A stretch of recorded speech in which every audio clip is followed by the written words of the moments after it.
Alright, so I'm making this unexpected video for my honey badger. And so recently the MOSFET broke, literally just burned out because the high torque motor. And I don't think I have enough. It's not, they don't have like this protection stuff like how my Perrin hybrid does. Because I've used that same motor on my Perrin hybrid, and if I'm using full auto or just like doing a lot of bursts and just shooting really fast, it'll probably stop it and say it's like a short circuit or something. But it's always the motor because I switch it out because that's why I don't have that motor in there right now. So it's definitely the motor, and it basically fried that MOSFET. So I'm not gonna use it again, and basically I probably gotta clean it. I don't know what's wrong with it. I have this gearbox right here, and this is my G&G ETU one I got from Hop Up. And so I was just modifying it because I really hope this will work in my honey badger, even though it has no G&G lower. So hopefully it does fit because I'm doing all this. I hope I'm not wasting my time. Probably should try it before I put it in there. But right now I was trying to get the trigger stuff to work. I had to add a little bit of some stuff to get it to fit properly because I had a micro switch in there. Pretty small, so this does work. You can hear it. And it's limited play. And basically, hopefully that works. This does have, this is the, I said the Perrin hybrid one. And I don't know which version this is. I'm not familiar with G&G.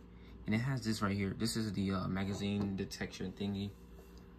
But I'm also realized you have to shave the, well, it probably come to one, but you have to shave the cutoff lever to fit in there. So I'm gonna shave this one down just a little bit. All right, so at first I was all wrong about having to shave that. You put the cutoff lever in there first, then put the MOSFET on top. So it's in there nice and stiff, and the spring, or the thing is holding it down. As you can see, it's in there perfectly. All I have to do is get my anti-reverse latch and the spring going, and then I'm gonna put everything together. I just gotta find the spring for the cutoff lever, and I don't know how the outside part is supposed to be. I forgot, since this ain't had no MOSFET in it before, I'm guessing, you know, this stuff just get clipped back on. I'm guessing it just needs a normal tappet plate. Selector plate. I'm hoping. I'm very, very unfamiliar with these type of gearboxes, and I'm just winging it through. Hopefully I'll be able to get this to work, because the state my honey badger is in right now is using the other spare gearbox I had for a future build. It's just everything's all over the place, so hopefully that will work. And originally this was the stuff I was gonna put in here, this shiny setup. I'm gonna just save that for that in the future. And these are the screws right here. I was gonna put this nozzle on there, but that nozzle don't even fit properly. But yeah, let me get this together. I just wanted to update with that, what I'm doing right now. I gotta find the head for this too, so I don't know yet. All right, so I have to shave the gearbox, the bushing hole. I don't know why, but this one doesn't have the indent how everyone else does. For example, you see how this one has the indent, this one does not have that indent, so it was just sitting out a little too high where the gearbox wouldn't close. So I just shaved down that area just enough where it can close, and it's still, it's flush, but like there's like a tiny bit of a crevice. You can see it's really tiny though, like nothing, it's like nothing can go through it. It's just really tiny. So the screws will handle that. But while I was doing that, waited for well, I wasn't waiting, but I was melting this, just heating it up and shrinking it down, because remember it was all over the place. That's why it's black, and it was like really loose. Now it's really dense and compact now. And it's not hot no more. So I got everything in there. Only thing is this didn't fit, so I'm gonna try to make it work somehow in the future. I just need to see if it's gonna work, so I gotta plug this up real quick. So it's plugged up. I didn't hear no beep or nothing like that.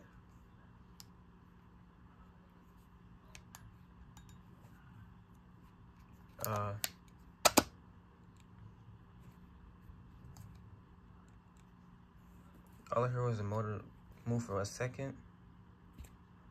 Let me see.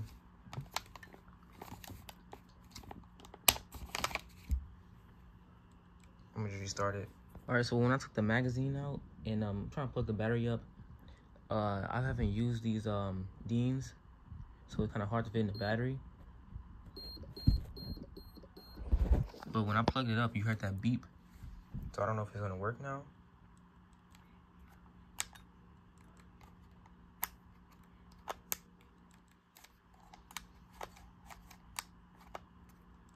I'm not sure. I think everything is plugged in, right? I genuinely don't know what's going on, but as soon as I plug the battery in, put the magazine in, it beeps 5 times. So I looked it up, said a battery issue. Then I put this battery in here, then it didn't do it. Then I was pressing the trigger and it was like it was trying to spin, but it wouldn't. So now this battery is overly hot. Somehow the motor got stuck in here. I'm trying to pull it out so hard where this thing came off, this top piece, and this just came off. It's like, I genuinely don't know what is going on. I'm gonna just call it a day because I don't know. Too much weird stuff is happening. Yeah, I don't know what happened. So, it slid into the motor, grip effortlessly. Just for this to happen? I don't get it.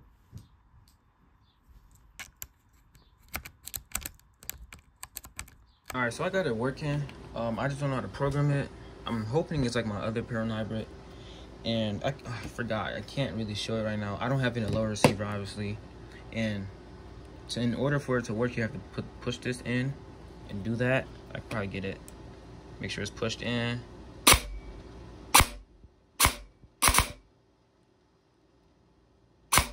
And make sure that's actually pushed in all the way.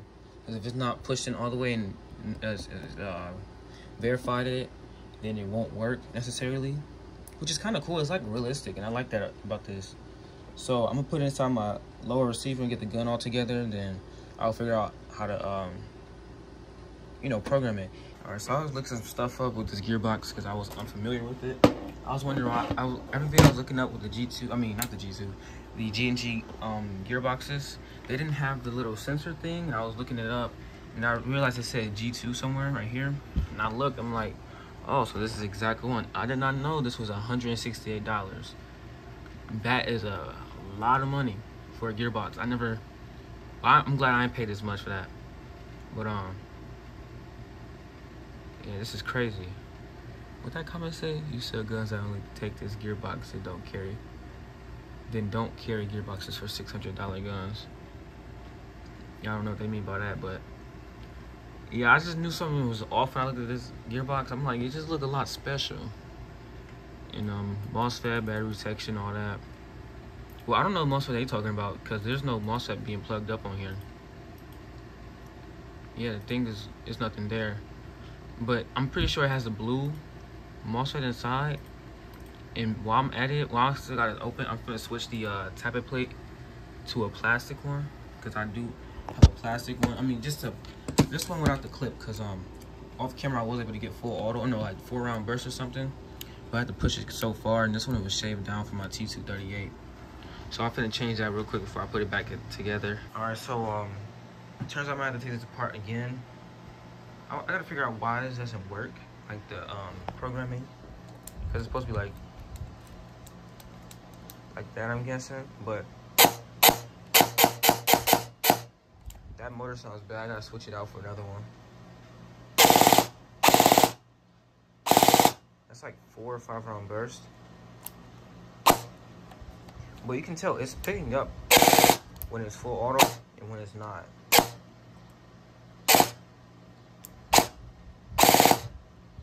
So that's a good thing. But however, I think something broke. I think my tappet plate broke. I have to fix it because the nozzle is not moving. It's stuck in one place. So I gotta see what happened with that. My spring might be too strong, or hopefully the spring came off. I hope that, or the spring broke. Cause I'm tired of making tappet plates for this. But I don't know. I was looking at stuff that says that. I saw one thing it did say that this does work for this, for the G2. and something else said it didn't. So I don't know what to believe. But I'll figure it out. So it took me a very long time to get this to perform right with my original parts and the FPS to be as what it was before. Okay, that was just bad. Hold on. Try to record and shoot at the same time.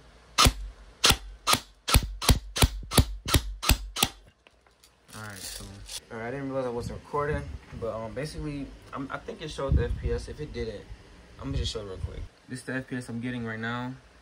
It took me a minute to get it, and my battery is dying really bad, so I gotta get a new battery. And I do got some on the way too, some same Ovionics, I think that's how you say it. And that battery lasted a long time. It just, after I went to the field, the indoor field, it just died out. But to continue what I was saying, basically it took me a long time to get this gun to perform right in my way that it should be. The tappet plate was a big issue. For some reason, it needed a tappet plate that was cut basically like this, but it needed to be way smaller than this. Like, I had to shave the sides down. This part was just so skinny now, and it's still not fit right. I have to loosen up this screw right here just a little bit for it to. I have ran out of storage, but I have to loosen the main screw right here, like the edge. Let me just take the magazine out. Take out that screw right there, just a little bit. The one closer to the hop up. Basically, I guess that I made it too tight where it wasn't stuck and not cycling. Like, it gets stuck further back, so the tappet plate wouldn't move at all, and the gears would just be able to cycle it and just be like, I don't know. It was just weird because as I said, it got stuck, but it wouldn't move any further because it was so tight. So I loosened it up, and my FPS started gradually getting better and better. And then I had to put this O-ring back inside my piston head, and then untighten it again, and then I got the 325. So I feel like I'm gonna keep this MOSFET in here until like something weird happens to it. So I figure out what MOSFET I'm gonna get for this gun, like permanently. I'm thinking a Leviathan, or a Jeftron, or I might go Gate because I haven't went Gate yet. I have a Perun hybrid, then I have this, so I can do a video comparing these two soon, even though this barely works. But I would like the magazine function thing. That's pretty realistic. But I'm not gonna be editing this video. I'm gonna get a video with this outside, and I'm gonna compare it to my other Perun hybrid. But I'll do that once my batteries come, and I got two 7C, not 7C, 7-volt batteries. They're gonna be like half the size. They're like this size, but probably a little bit bigger, like 7.4, like 16 or 1500 mAh and like 50C. So those gonna be really nice. I'm gonna do something different. I haven't had 7.4 LiPo batteries that was strong enough. All my LiPo batteries are 7.4 is like 10C, which is really low. So we're gonna get to it, and that's gonna be this video. And yep.